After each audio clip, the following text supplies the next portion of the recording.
So today we're going to be talking about AI and how AI is already playing a role in private aviation. So my name's Fabrizio. Welcome to BizJet TV. Let's get straight into today's episode.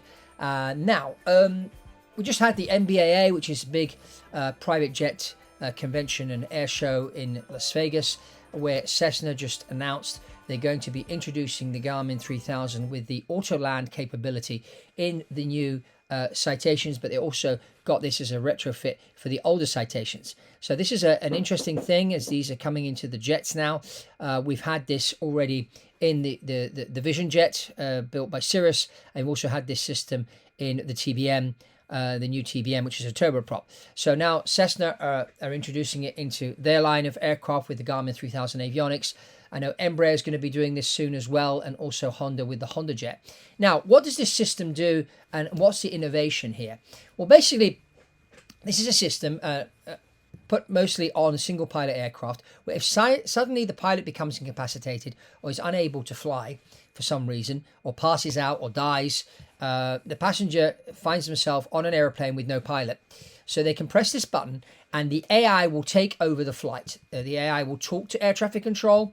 It will basically fly the airplane, find the best nearest suitable airport, check all the weather and everything and that, decide where it's going to land, and it will, descend, do the approach, bring the landing gear down, the flaps and everything, land the airplane and put the brakes on and stop the airplane on the runway.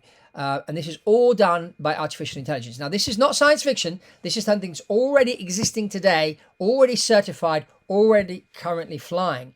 Now, this is obviously on smaller aircraft. It's being introduced on the Citation jets now, on the Embraers. And I think, fast forward a few more years, and this will be coming to the airlines as well. So are we moving towards a cockpit where you have a pilot, a human pilot, and an AI as the co-pilot? Certainly, I think we're going in that direction. The technology is already there to enable the pilot to talk to the AI. We already see this in the military now, where a lot of drones are being flown.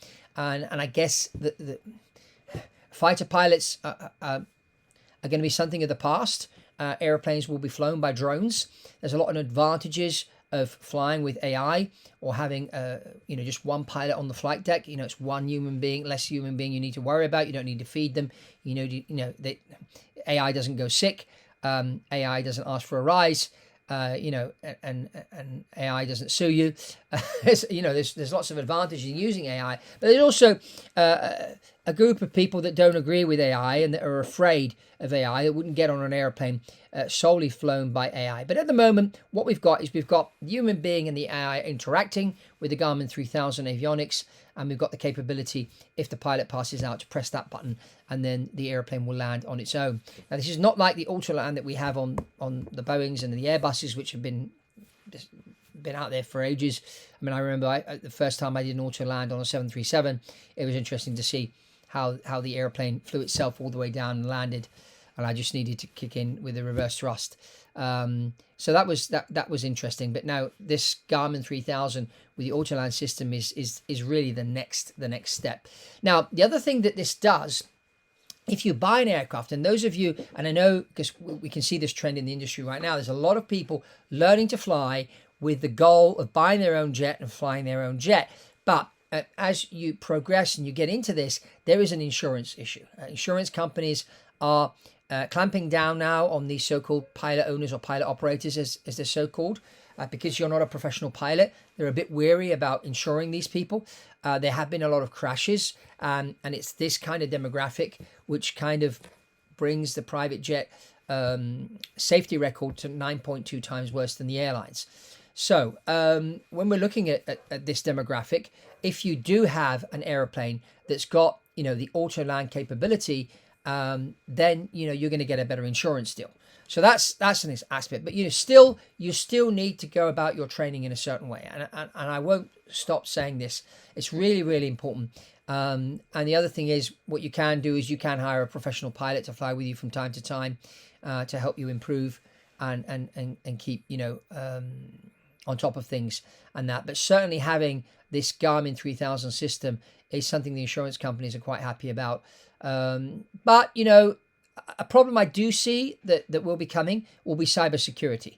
So as this airplane is able to speak to air traffic control, and based on the information air traffic control gives the AI on the airplane, there's also an opportunity there for somebody to hack into the airplane.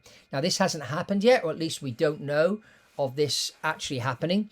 But cybersecurity on private jets is going to be a big thing. So if you are investing in buying a private jet, you need to make sure that from a cybersecurity aspect, your airplane is protected and it's not going to get hacked by some guy messing around with his computer.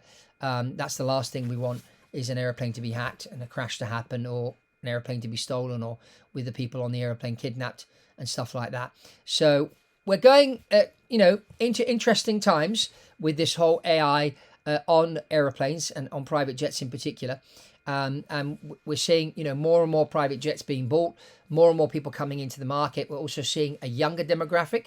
So the people that are coming into the market for the first time are a lot younger, sometimes 10, 15 years younger than the average private jet owner that we've had so far. It's also getting a lot easier to make money than it used to be. We're also seeing Bitcoin go past $80,000.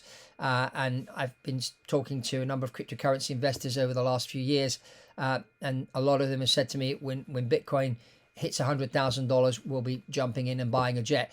So we've got those crypto guys coming in, and we'll be buying airplanes as well. And this is new wealth, and the new wealth is younger people. Some of them, grew up flying Flight Simulator on their computer, and they kind of fancy the idea of flying their own airplane. And if the airplane's got this capability of landing on its own, if suddenly they have an issue, why not? So this is all the trends that are coming together at the moment on this. So I hope you found this interesting. Comment below. Let's get the conversation going. Check out this other video we did lately about Starlink and how the Starlink internet system on the private jets is going to be a big game changer. Already people that have it installed are saying it's absolutely fantastic. It's really fast. It's also economical. And, more and more airplanes are being certified every week now to have Starlink installed.